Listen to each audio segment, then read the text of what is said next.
শরীরে শরীর মিশে যায়, মন পড়ে থাকে অন্য কোথায়। নমস্কার, আজ শোনাব কবি অমল শুভ্র ভট্টাচার্যের বাংলা কবিতা সংকলন নক্ষত্রের চিতাভস্য থেকে একটি প্রিয় কবিতা অবৈধ। কথক আমি মাধুকরী ফেরিওয়ালা। একটি বাদামি বেজি রাস্তাটা পার হচ্ছিল, চোখে তার ফসফরাসের তেজ।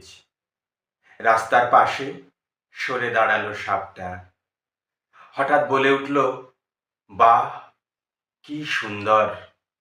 ফিরে তাকালো বেজি, চোখের ফসফরাস গলে হলো জ্যোৎস্না। সাপও ঢেলে রাখলো বিষ পাশের ঝর্ণা তলায়। বেজি দুহাতে জড়ালো সাপকে, সাপও আষ্টে পৃষ্ঠে।